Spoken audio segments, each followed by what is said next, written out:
Para ka daw nasa Enchanted Kingdom. Yes. Breath check. Thank you, Daddy. Kinakain kaya yan? Ang galing niya, oh. Nice, eh. At least ako, Hong Kong. No. Whistler Village. Dito na kami. Hanapin lang natin kung saan tayo pupunta. Ayan. So, napag-desisyon na namin. Pupunta kami ngayon sa Olympic Park. May konting snow pa daw doon. So, Olympic Plaza pala. Wala palang Olympic Park. So, pwede pang maglaro ng konti doon sa Yeshua. Tapos, explore namin yung village. Siguro lalakarin na lang namin. And we'll see kung anong meron. Then, pag napagod, di gora na, uwi na. Ayan na, dito na kami sa Olympic Plaza. At nag-alborito na naman to. Ano, what can you do? I can't do it, what? Lots of snow. Pero pa rin naman palang snow. Ayan pala yung Olympic. Sunny. Medyo natutunaw na yung mga yellow. Maaraw eh. Oh, copyright tayo nito. Apit na apat eh. Nice eh. Ang ganda parang ano, homey. Na? Parang countryside vibe. Tapos may music pa na gano'n. Ang ganda dito, parang feeling mo nasa Disneyland ka. Pero sabi ni Honey, para ka daw nasa Enchanted Kingdom. At least ako, Hong Kong man lang. Yung mga bahay, yung parang bahay sa Disneyland. Tapos may ride doon. Bahay na. Hindi, parang ganyan, di ba? May bahay na parang classic, vintage. So, ang ganda ng lighting dito. Feeling ko, ang ganda ko dito. Ang ganda ko today. Siyempre, nadiligan, kagabi. Ganun talaga. Happy birthday kasi to me. Next time mag-ski kami dun sa ano. Yan o. Charot. Dun sa trail na yan. Kaya mo yan, Honey? Yes. Woo! Takot ka nga mag-tubing eh. Ito na kami sa village center. Ang dami rin naglalakad. Hindi ko alam kung katulad nila kami na namamasyal o baka kakatapos lang nilang mag-ski. At ito pala yung daan papunta sa ski. We're trying to figure out saan nga ba yung nag-i-ski. Na makapanood kami na nag-i-ski. Ayan. Oh, ayan na yung ski area. And ayun yung gondola. Wait lang, lapitan natin konti. Ito na siya. Yung gondola papanik. Oh, party. Ski. Ang galing niya, oh. Dito kami sa Sogs. Nagutom. Ayan yung menu nila. Isip namin bumili ng bratwurst. Ayoko naman talaga bumili. Ayoko naman talaga gumastos. Kaso, ang bango eh. Na-feel ko tuloy, nagugutom na ako. Naamoy namin yung pag-iihaw. So, sige na nga. Eat na kami. Eat na us. Yes, mahaba na magulo. Okay, let's open the fries. Oh, Baba. You eat it like... Wow, yummy. Okay. Ay, ayan na yung bratwurst. Gusto mo yung barbecue sauce? Ay, sige. Barbecue sauce. Ayan, oh. Looks yum. How's your bratwurst? Sarap ng sauce. Kala ko, breath check, umuusok. Ito pala yung umuusok. Hindi pala yung hininga ko. Is it yummy? Sarap? Yes. Masarap. Mumulay, pisngin mo na ka. Canadian. Canadian. You enjoying? Yeah. Ang ganda niya, oh. Nandito na kami sa downtown at naabutan pa namin yung potato corner. So, eto na, titikman natin kung parehas lasa. Ano, parehas lasa? Same. Same? Spicy barbecue lang yung kinuha namin. Mega. Ayan. May humingi sa likod. Ayan, hindi kinaya yung anghang. I-maxis pala siya nakatabi. Ngayon lang namin napag-alaman. So, hindi naman kayo malulungkot. Marami naman palang kainan na galing na mula sa Pilipinas nandito sa Vancouver. We're home at the hotel. Nag-take out na lang ulit kami. Ayan. Sa Gyukaki kami bumili. Ito yung isa sa mga favorite kong resto sa Pinas. Meron din pala dito. Ano to, donbori or rice meals nila. Siyempre, hindi grilled. Masarap sana yung mga grilled nila, di ba? Kapag dine-in. Pakita ko sa inyo. Wait lang. Ayan. Beef sukiyaki something yata to. Garlic shrimp noodle set. Umakara beef rice, I think. Tapos may kasama siyang tatlong salad. Ang dito yun. Tapos ito, soup. Miso soup. Tatlo. Itadaikimasu. Ay, wait lang. 48.30 pala inabot na ang bill namin doon. Mura na rin. Parang tig 15, 16 each meal.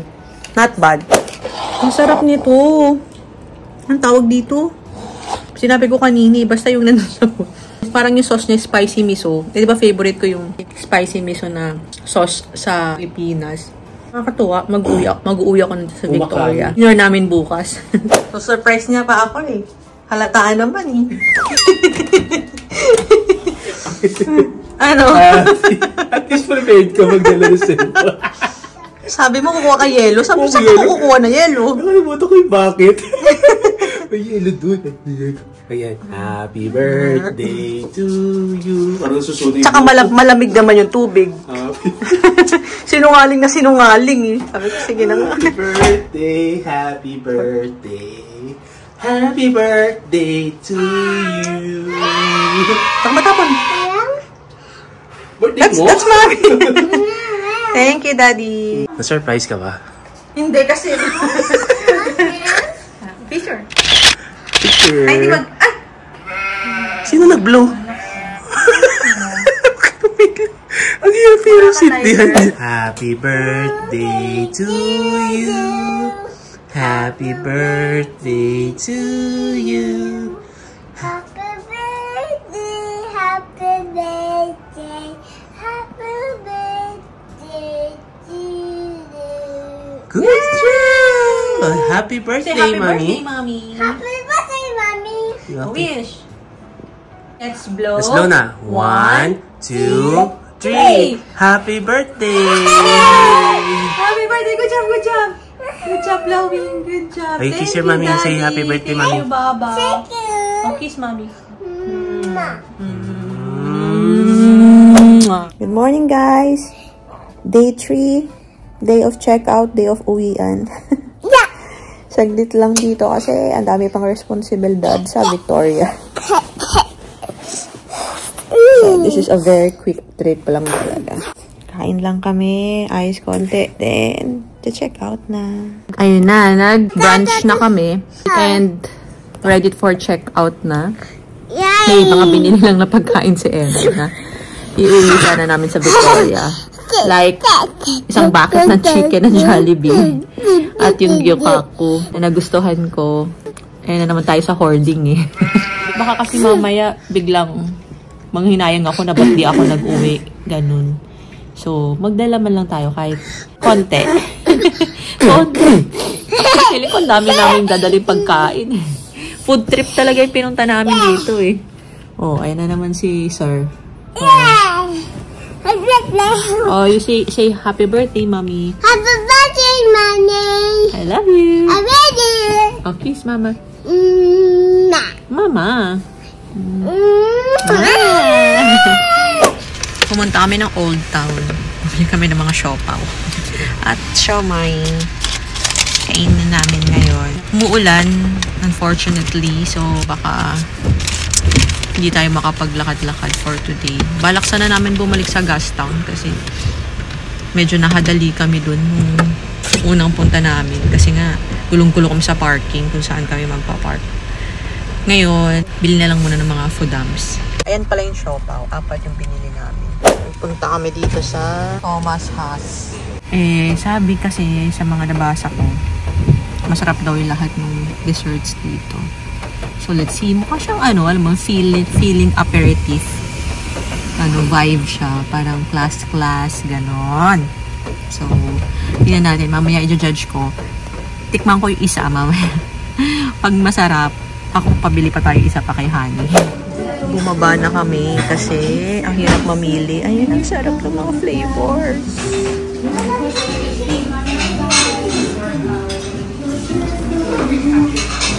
Ang sarap po. Parang gusto kong tikman lahat. Hindi tayo masyado maingay, ha? Okay, then just do. May macaron din, no? I love the pistachio. Are you out? Oh. Sarap ng pixo. I'll skip them then. Okay, no problem. Yummy. Sobrang cozy dito. Cozy. Sobrang ganda ng vibe dito. Kaso nakakayang mag-ingay kasi nga, alam mo na, baka mga social persons dito. So, wag tayong mag-iskandalo. Ayan yung interior. Diba? Tapos yung music ay ganun. Hi! What will you have? Ito yung in-order namin. 6 na maliliit. 6 na ginto. Ginto pila. Ating bill ay 18.9. Tikman natin. Bago tayo umalis, tikman natin.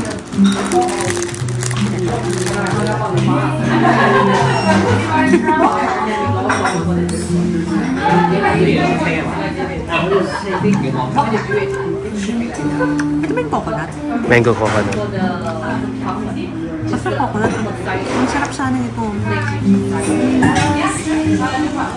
Sarap. Maasim. Mango. Tangy. It's not maasim, it's tangy. Tangy. Bite lang. Bite. Small bite lang. How is it? Is it good? Is it masarap? Really good, no? Bumaba na kami kasi 1 hour naman yung parking. Hindi pa tayo isa? Diba? Kasi.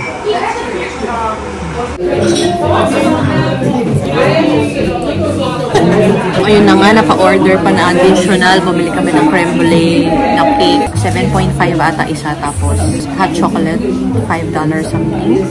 Tapos stay muna kami sa gate dito. Total, umuulan din naman. So, hindi rin naman talaga kami makakapaglakad. Pero ang plan kasi is pumunta sana kami ng mall. So, let's see kung anong next na gagawin namin. Tada! Wow! Creme brulee and hot chocolate. Wow! How much? Ayun o, di ba tama ako? 750 tsaka 550. Iyak na lang kami pagbalik ng Victoria. Yummy! Yummy? Ha? Katas ng kilikili. Masarap. Sulit. Yummy. Hindi mo masasabi na sablay yan. Ano may dahon, no? Kinakain kaya yan? Kinakain naman siguro yan, no? May dahon. Oo, lahat naman.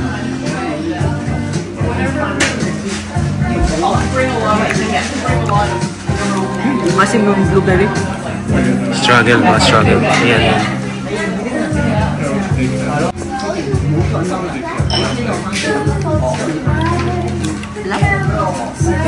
Nakakamiss mag-creme brulee.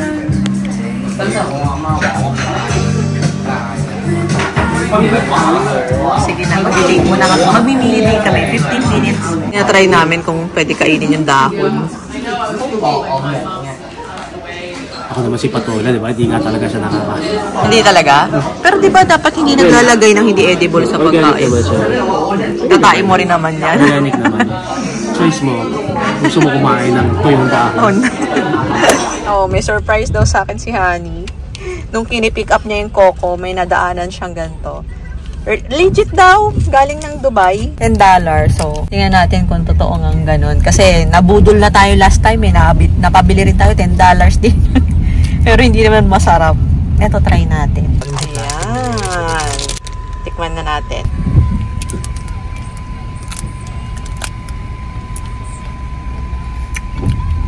Parang mas better siya sa una. Hindi ko kasi alam kung ganito na lang ba talaga yung lasa nun. Baka masyado lang mataas yung expectation ko. Pero mas okay to kasi yung una. Tsaka may crunch yung pag-bite. Ganon. Kung gusto nyo itong itry, nasa tabi lang siya ng Coco dito sa Picado yung pangalan ng store daw na binilhan niya na to.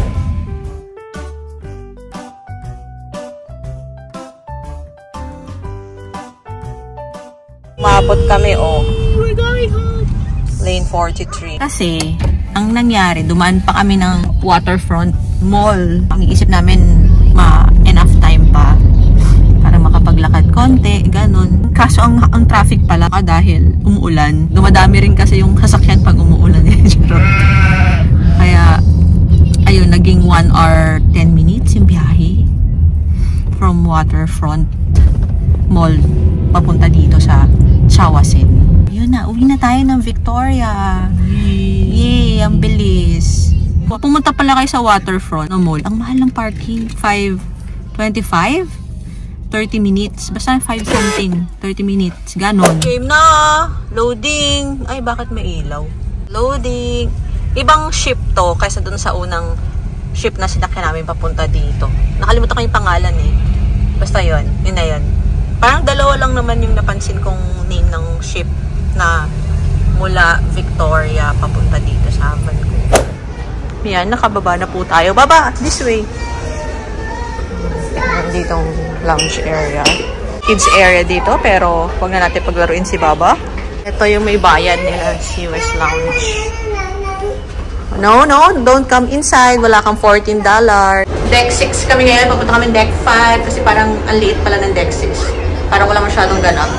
Din parang restaurant dito. Restaurant, yan. Kainan. Ito yung kainan nila. Okay, Spirit of British Columbia pala tong. You know, Spirit of British Columbia pala tong. May white spot din pala dito. Parang nasa kabilang side siya. So, marami kang food option naman. If gutom ka na, ganyan. Actually, may dala kaming food eh. Hindi namin naubos. Tapos may microwave dito. Makikiinit na lang kami. Kakainin namin sa car para tipid. Actually, hindi tipid yun kasi ginastos na namin yung kanina. Pero at least hindi na kami gagastos ulit dito, diba? Lumabas kami dito sa pinakataas. Pinakalabas.